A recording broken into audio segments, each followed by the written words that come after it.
So for today, assemble natin yung ating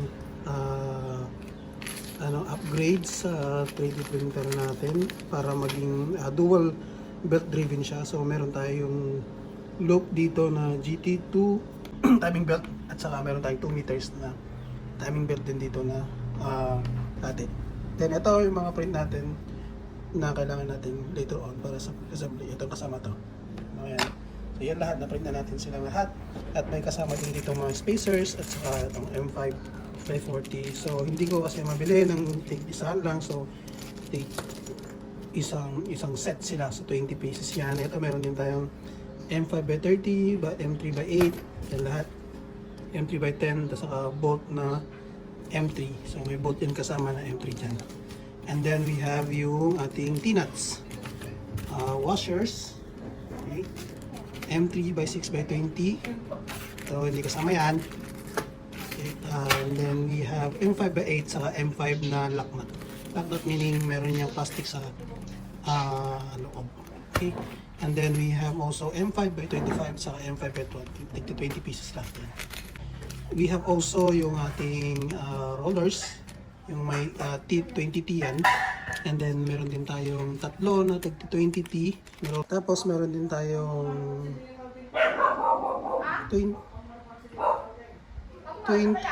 na parang 5 or 3B yata to. Yung bore yan.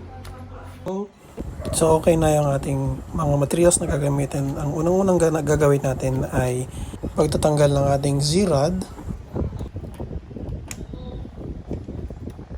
At tatanggalin na rin natin yung ating Z-motor. Okay?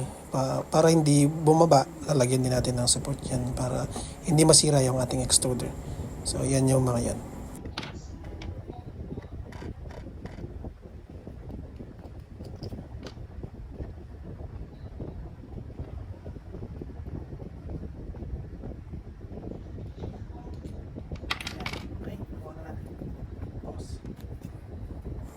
So dahil sa natanggal na natin yung ating Z-rod, yan yung gagamitin natin na paglalagay ng ating iikot dyan na motor. Yan yung inilalagay natin ngayon.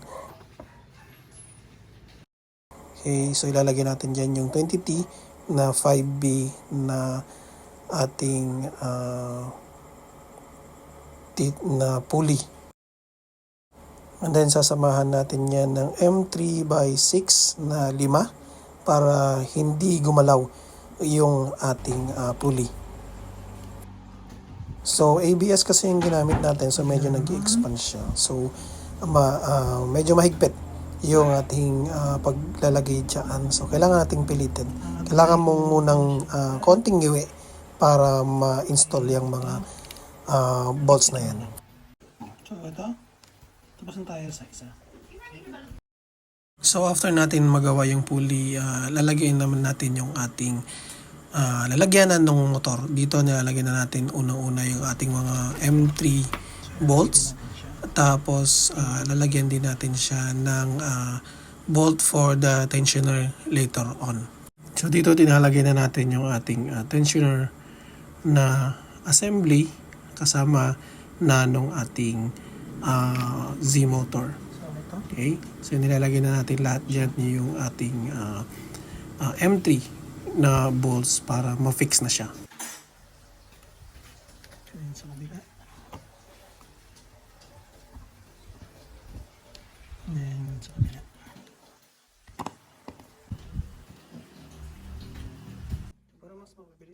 Then after this is assemble naman natin yung ating tensioner ring assembly. Ito yung magte-tension ng ating motor at saka yung ating GT2 na belt. Pigpitat natin tapos on. So, then dito yung na-assemble na natin yung ating single Z na assembly. Bearing na to. And then, lalagyan na rin natin yung kanyang bearing. Ito medyo mahigpit din. So, kailangan mo ding i-push ng maigi. Okay, so mag-snug fit dapat yan. And then, mag-move dapat na pag ganun. Para mag-fit silang lahat. Then dito na natin nilalagay yung ating tensioner ring para test natin kung gumagalaw nga ba talaga siya. Then lalagyan na rin natin yung ating GT, yung ating 20T na pulley. And then lalagyan natin yung malaking pulley, okay, kasama na yung ating Z-rod. So huwag nyo munang ihigpitan yan pag nilagay nyo kasi sariling magsisentro yan later on pag in-install natin. Then lalagyan na rin natin yung ating mga M3x5 na may kasamang lock nut para ma-install na natin siya dun sa ating 3D printer. So since nakakabahala yan, tatanggalin mo natin siya. Yan, ito. Para may lagay natin to.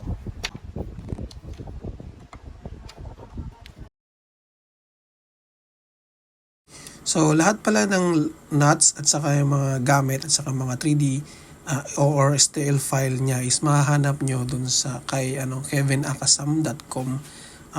Dun ko kinuha yung mga STL file niyan. Kung gusto nyong makita, ilalagay na lang namin dun sa ating description. Next dito, tinatanggal na natin yung spooler natin or spool holder natin kasi nakakasagabal siya doon sa paglalagay ng ating assembly. Okay? Yan, tinatanggal natin. Tapos ilulusot natin yung assembly na yan dyan sa gitna. Yung Z assembly natin. And then, i-fix lang natin yung ating mga M5 by M5 na bots.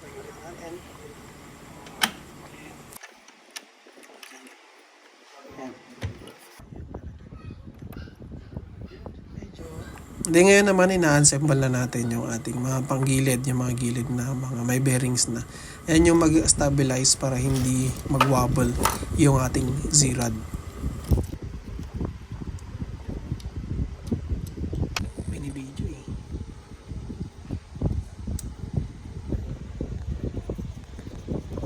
The rest, kayo. Next is ito, mga to, lalagyan natin siya dito. Yan, dito siya. Yan, so dalawang side yan. Sa dalawang side, tigda dalawa din yung niyan, yung printed na parts niyan. So yan later on dyan natin isusuksok yung ating Z-rod. Yan, tapos dikit-dikit niya yan. And then, huwag mo nang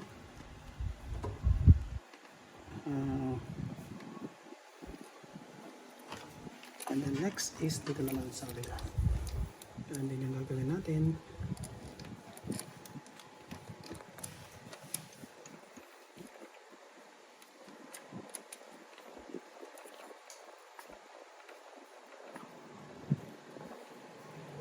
so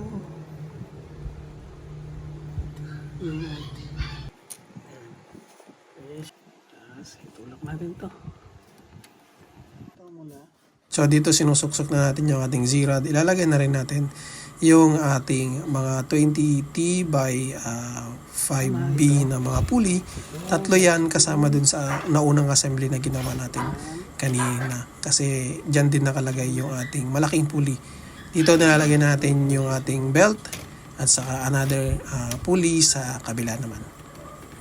So yan yung mga mag-aangat ng ating belt or C-gantry later on. Yan, so huwag muna natin siyang later on yan yung pangano natin.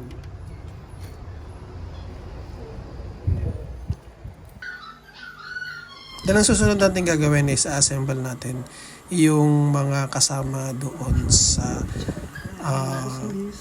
gantry natin. Tatanggalin natin yung mga nasa likod na mga metal niya.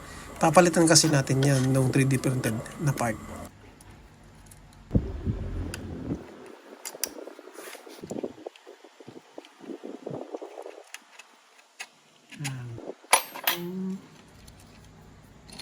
Tanggal yan. Ay,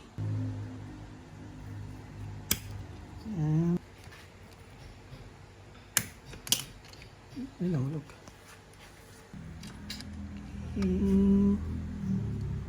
May mga bolt to. Nabalik natin yan.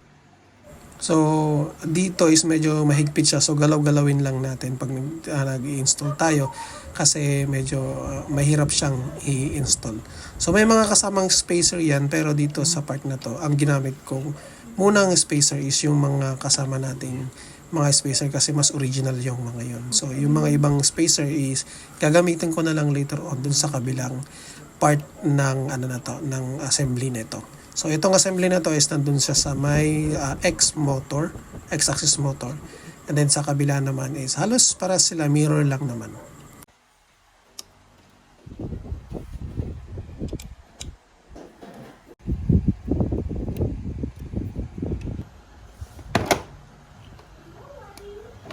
Okay, next. And then sa assembly ng kabila, kailangan nating tanggalin yung power supply. I-move natin yan ng konti or tatanggalin natin muna. Okay? So, yung dun sa file ni Kevin, hindi ko yung ginamit dun sa yung lagayan niya ng power supply kasi parang masyadong maaksaya sa filament. So, gumamit ako ng ibang mga file. So, ilalagay ko na lang din sa description kung saan ko kinuha yung file na aking ginamit dyan. Okay, dito gagawin naman natin dun sa kabila yung ating ilalagay natin dyan para dun sa sasabitan natin ng GT2 belt na Z-axis.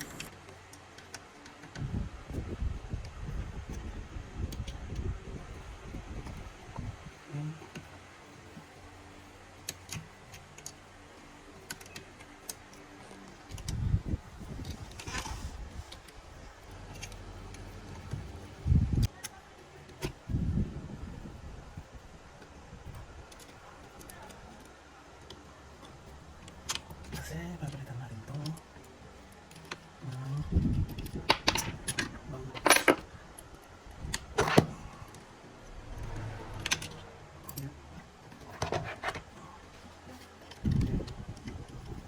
Ito is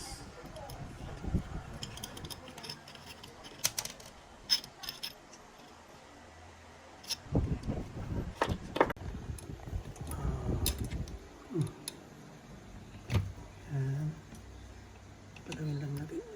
Hindi natin yata tanggalin ng buo. Tapos ito.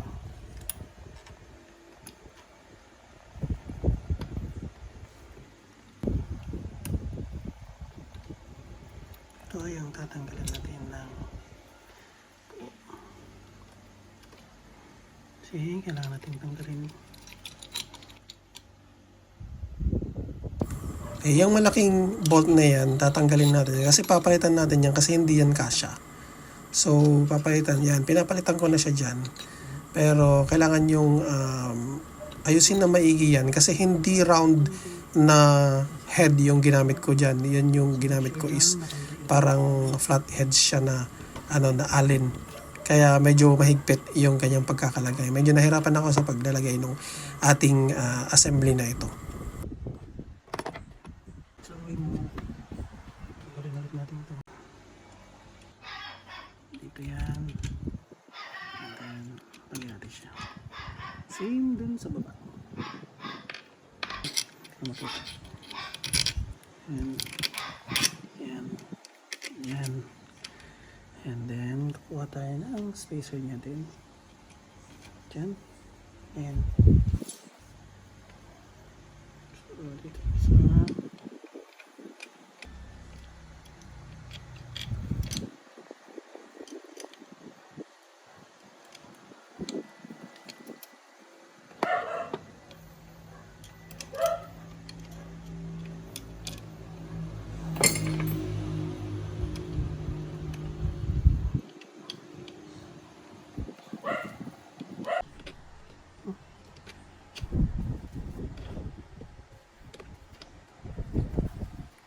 natin siya.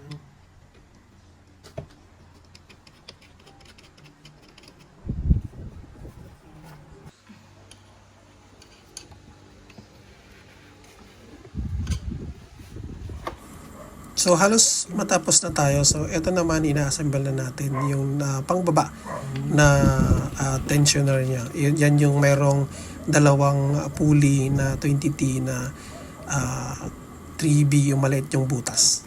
Okay, ito is ilalagay natin sa pinaka mababa niya kasi dyan maglulup yung ating GT2 belt.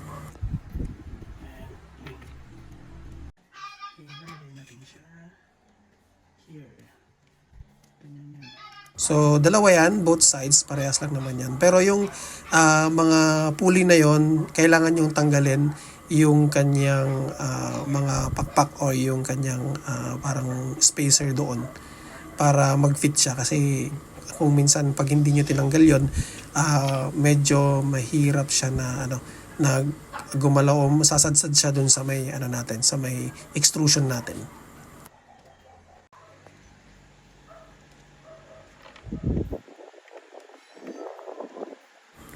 Yung mga parts na to is print ko siya in ABS Plus.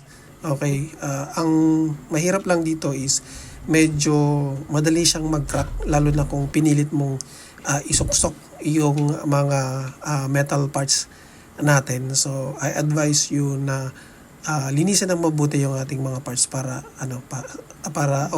i-drill natin yung mga butas niya para saktong-sakto sila. So dito naman ini-install na natin yung ating belt, GT2 belt. Dalawa yan, mga nastigisang metro yata yung ating mga belts na yan. So kailangang magkaparehas yung tensioning nung belt na yan. Ang ginawa ko na lang at tinansya ko na lang na i-tension sila. So dito yung natin, yung lock ng ating belt is medyo higpit. So kailangan ko siyang ilihain at ginawan ko pa yan ng soldering iron para may matanggal na parts. So yun yung naging problema ko din dyan. Dito ini-install na natin yung belt and then niloloop na natin siya dyan. So dyan sa loop na yan kailangan mong ilagay yung ating lock dyan. Okay? So yung pagsusukat nung ating belt is merong dyan, may gumawa na dyan. So ililagay ko na rin yung link o YouTube link nung pagkakat nung belt na yan para hindi naman buong video yung i-discuss ko sa inyo kasi medyo matagal pag iyon pa ilagay ko dito.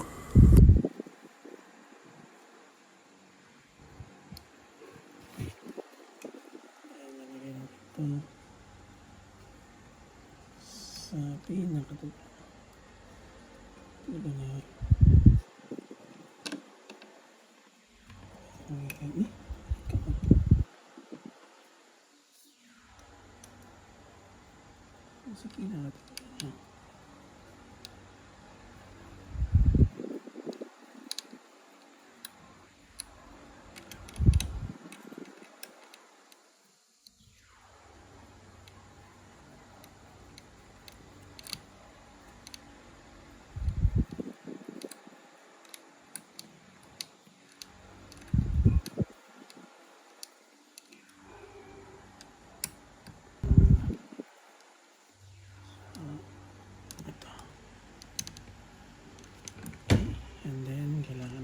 natin siyang higpitan.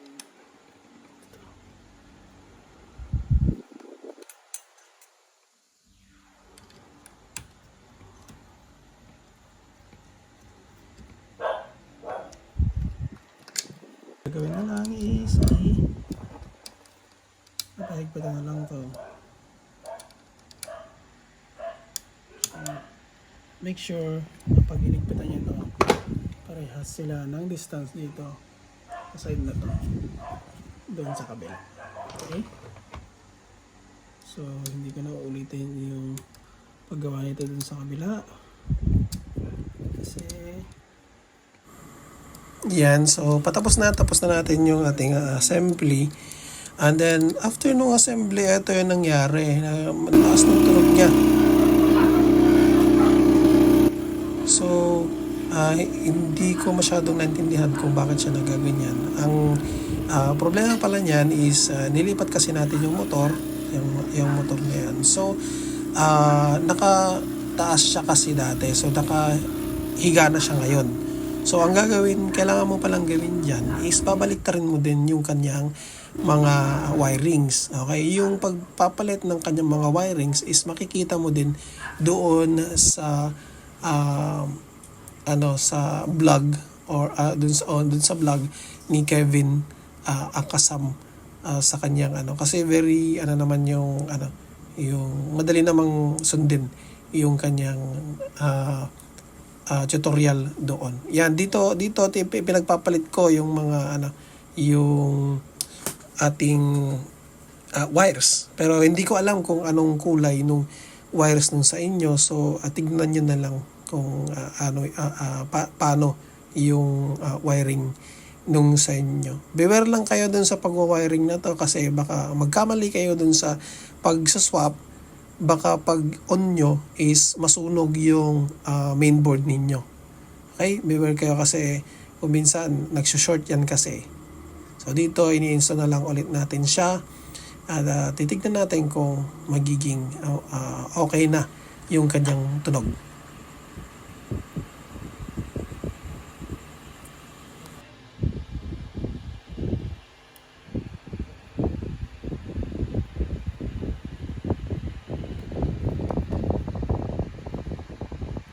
So okay na siya dito. Last advice ko is tingnan nyo mabuti kung naka-install yung BL Touch. Kung naka-BL Touch kayo, pero kung naka-Z offset naman kayo or Z limiter naman kayo, okay lang yan. Pero sa BL Touch kasi talagang nagkakaproblema. Baka itulak niya yung tulak, masira yung bed ninyo. So dito tapos na siya, okay na siya. So hanggang sa muli, hanggang dito na lang yung ating so far nasayan naman ako dun sa upgrade ng ating 3D printer. Ito na yung itsura ng 3D printer natin ngayon. So next na upgrade ko is yung dun sa head naman. Salamat and have a good day.